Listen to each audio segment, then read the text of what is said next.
If I asked you to prove that the Roman Emperor Tiberius actually existed, you'd probably point to like a marble bust in a museum or maybe a silver coin. Right.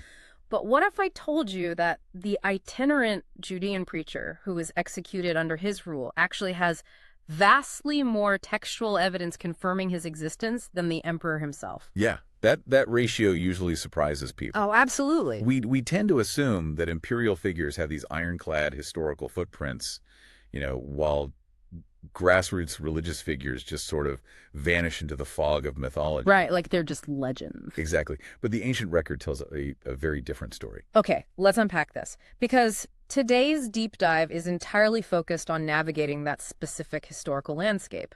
We are looking at this really fascinating article by Marc Bates. It's titled The Historical Reality of Messiah Jesus.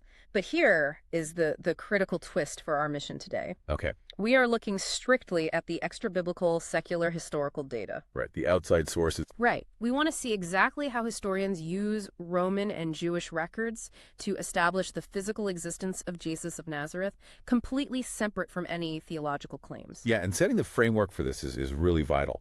Our role here is to act as impartial guides. Right. We are neutrally unpacking the historiographical data and the theological frameworks presented by the author Marc Bates.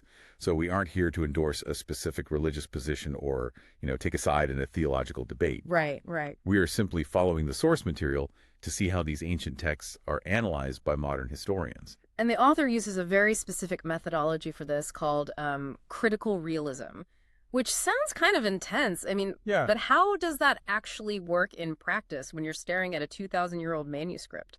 Well, critical realism tries to navigate between two extreme traps that scholars often fall into regarding biblical origins. Okay. So on one side, you have post-Enlightenment Positivism. Positivism? Yeah, and that is a rigid lens that automatically rejects anything supernatural right out of the gate. Oh, I see. It assumes there must be a purely naturalistic explanation for everything. So if a text mentions a miracle, the entire document is often just thrown out as useless. So it's basically saying, science says miracles don't happen, therefore this history book is completely invalid. Exactly. That is the positivist trap. Yeah. On the other extreme, you have radical postmodern skepticism. Okay, what's that one?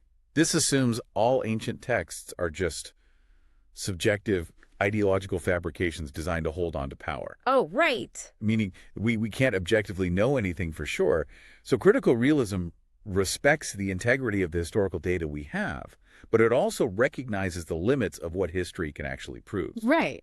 It doesn't assume miracles are impossible, but it demands standard, rigorous historical evidence for the physical events themselves. Okay, so before we even look at the specific Roman documents, we have to establish how historians measure ancient history in the first place. Because if we don't have a baseline, we don't know what's normal. Right. And I feel like this is where the popular internet narrative really clashes with academic history, because there is a very vocal theory online called the Christ Myth Thesis. Oh, yes. Which argues that he never actually existed as a historical person at all, that he was just a mythical composite. Yeah, the author notes that credentialed specialists, even deeply agnostic and secular scholars like Bart D. Ehrman and E.P. consider that mythicist theory to be an extreme fringe outlier. Wait, really? Oh, yeah. Ehrman even wrote an entire book refuting it. Wow, okay. And the reason they reject the mysticist argument is precisely because of that baseline of comparative history you mentioned. Right. In secular research, an ancient figure is securely established if they are attested by multiple independent lines of evidence originating within a few generations of their life. Well, let's look at the comparisons because this completely shifted my perspective. Let's take Alexander the Great. Massive figure, conquered half the known world. But the earliest surviving narrative biographies we have of him by historians like Arrian and Plutarch, they were written 300 to 450 years after he dies. Yeah, it's a huge gap. His own generals wrote contemporary accounts, but those physical documents are completely lost to history. Lost entirely. We only know they existed because they were quoted centuries later. That is wild. And then you have the Roman Emperor Tiberius, the guy who was literally ruling the empire during Jesus' life. Right. We only have about 10 literary sources mentioning him within 150 years of his death. Right. But then we look at Jesus. The source notes he is cited by over 40 sources within that same 150-year window. 40 sources. 40, including 10 non-Christian or completely hostile sources. Which raises an important question. I mean, why is there such a double standard in historical inquiry? Yeah. As E.P. Sanders points out, demanding contemporary first-century imperial monuments or physical inscriptions for a rural Judean teacher violates standard historiographical criteria. Right, because why would they carve a monument for him? Exactly. It imposes a burden of proof on this one specific figure that we just don't demand for anyone else in classical studies. Right. If we applied the same intense skepticism used against those sources to the rest of the ancient world, wouldn't we essentially have to delete Alexander the Great and Emperor Tiberius from the history books too? Pretty much, yeah. It's like demanding to see the raw server logs of someone's digital footprint today, and if you can't find them, you just assume they never existed, even though 40 different people tag them in photos. That analogy hits the nail on the head. Because of the post-Enlightenment bias we discussed, skeptics sometimes take documents that contain theological claims and just discard the mundane historical data along with them. Right, throwing the baby out with the bathwater. Exactly. But historians know that just because an ancient writer believed someone was divine doesn't mean they fabricated the person's earthly existence. Okay, so if we have all these sources, let's look at the ones who had zero reason to like this movement. The hostile ones. Right, the Romans. Rome gives us the view from the empire's capital. They saw this group as a bizarre bureaucratic nuisance, and the most significant Roman witness is Publius Cornelius Tacitus. Right, Tacitus. So he is writing his annals around 115 to 117 CE. Oh, okay. He was an elite Roman senator, an established historian, and most importantly, he had direct access to official imperial archives. And he absolutely despised Christians. Oh, completely. He called the movement a mischievous superstition and accused them of having a hatred of the human race. Yeah, he is writing about Emperor Nero trying to blame Christians for the Great Fire of Rome in 64 CE. Okay. But what historians focus on is the historical anchor he drops right in the middle of his vitriol. Tacitus writes that Christus, the founder of the name, was executed by Pontius Pilate during the reign of Emperor Tiberius. Wow. And that the movement started in Judea before spreading to Rome. The precision there is just wild. I mean, a hostile Roman senator confirms the exact title, the specific method of execution, the exact Roman governor responsible, the ruling emperor, and the geographical origin. Top-tier imperial historiography. Yeah. Then we move to Suetonius, who was the chief secretary and archivist under Emperor Hadrian, writing around 120 CE. Okay. He documents that Emperor Claudius expelled Jews from Rome in 49 CE because of continuous disturbances instigated by Christus. Now here's where it gets really interesting. Suetonius wrote Christus with an E, not an I. Right. Could he just be talking about some random Roman agitator named Christus rather than Jesus? I mean, it was a big empire. It's a fair question. The linguistic evidence actually points to a very specific phenomenon called ioticism. Ioticism? Yeah, in Latin, there was a widespread phonetic confusion between the Greek vowels iota, which sounds like an I, and eta, which sounds like an E. Oh, okay. So Roman Gentiles misspelled Christus as Christus constantly in antiquity. The spelling variation actually adds a layer of authenticity to the record. Ah, so it's basically an ancient typo made by a Roman bureaucrat who didn't fully understand the Greek religious title. Exactly. And this lines up directly with the Book of Acts, right? Right. Which mentions the Apostle Paul meeting people who were recently kicked out of Rome by Claudius. Yes. The overarching concept here is enemy attestation. Enemy attestation. Yeah, these Roman elites, like Tacitus and Suetonius, were not sympathetic to the Christian narrative. They weren't trying to help the movement establish historical credibility. Obviously not. So the fact that they documented these specific historical details while simultaneously insulting the movement makes their records incredibly reliable to historians. Right, because they had absolutely no motive to invent a physical founder if one didn't exist. Not at all.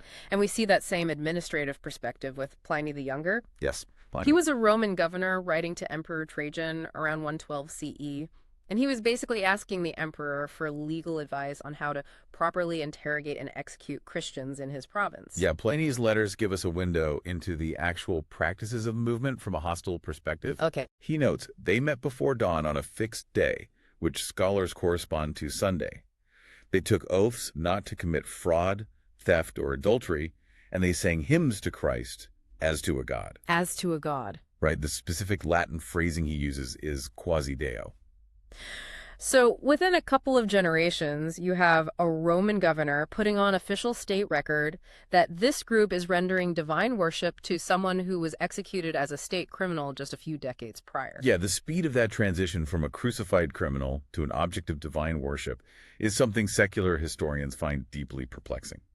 But it confirms the sociological reality of the movement. Okay, so Rome gives us the imperial bureaucratic view, but to the local Judean authorities who actually lived next door to this movement, it wasn't just a nuisance, it was an existential threat. Absolutely. So does the local historical record match the Roman one? Like, what did Jewish historians record? Well, the most prominent voice is Flavius Josephus, a first-century Jewish historian. He provides two major references.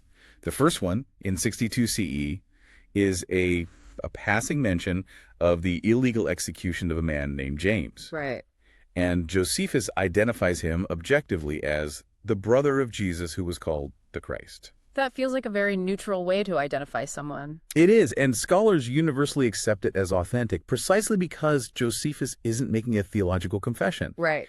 He uses the phrase, who was called the Christ, simply as an objective identifier to distinguish which James he was talking about. Because James was an extremely common name. Super common, yeah. But the other reference Josephus makes, the famous Testimonium Flavianum, that one has a lot of drama attached to it. It definitely does. Because the Greek copies of this text have these glaringly obvious Christian edits inserted into them.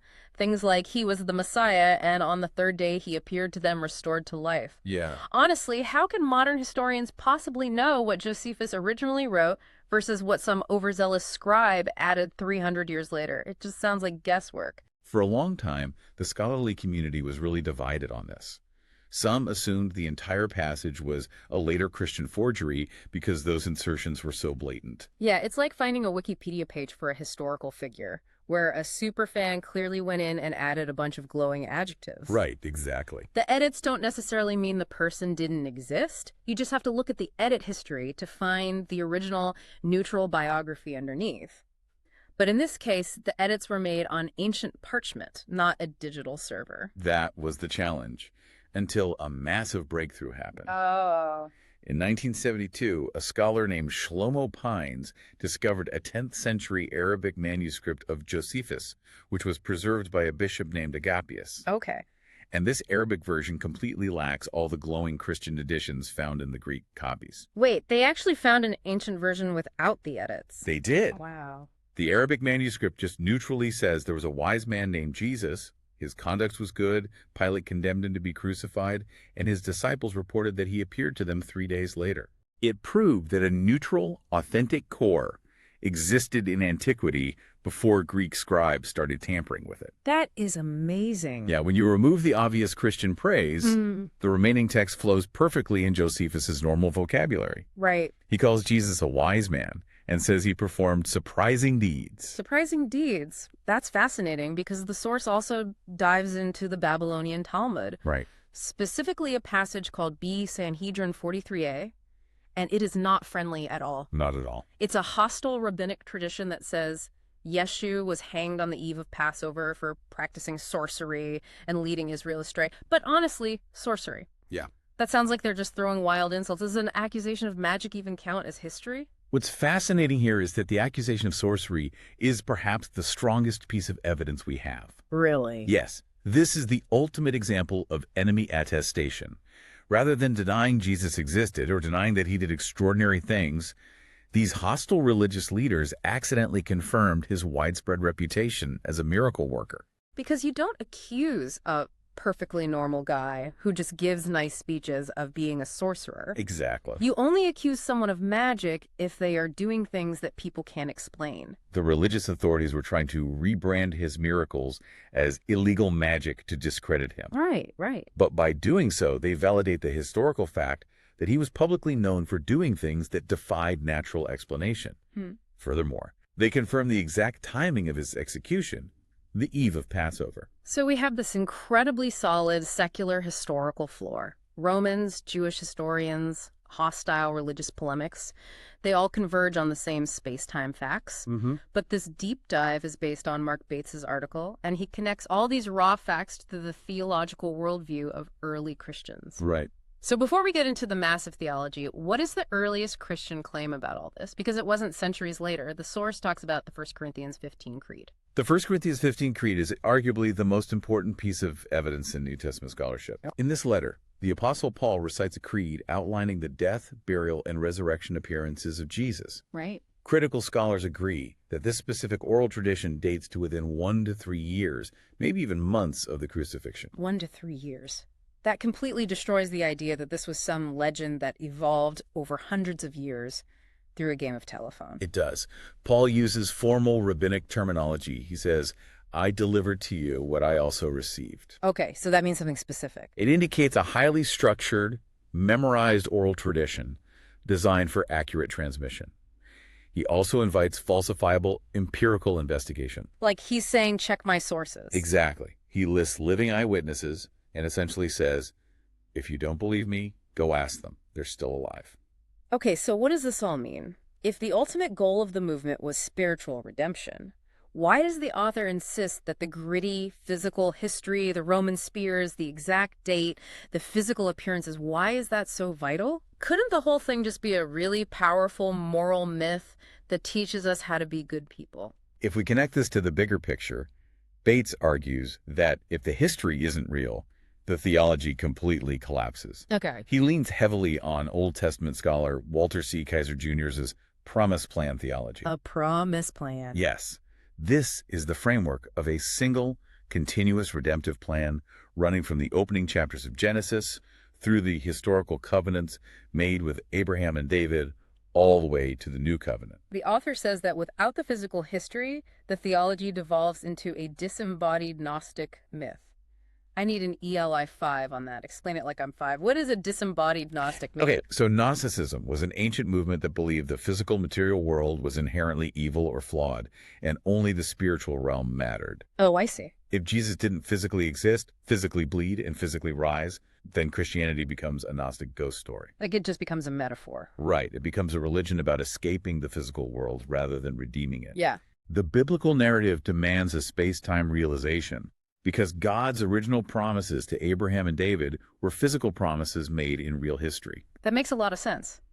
The source also uses this phrase, a cosmic legal trap. Wait, cosmic legal trap? That sounds like a sci-fi courtroom drama. Yeah. How exactly does a physical crucifixion act as a trap? Think of it like a strict legal contract. In this theological framework, humanity had surrendered its authority to rebellious spiritual forces. Okay. By orchestrating the execution of an innocent divine figure, those spiritual forces essentially overstepped their legal jurisdiction. Overstepped their jurisdiction. Okay, I'm following. Imagine a landlord who illegally evicts a tenant, and in doing so, triggers a hidden penalty clause in the contract that forces the landlord to forfeit all their property rights. Oh, wow. The physical crucifixion acts as that trap.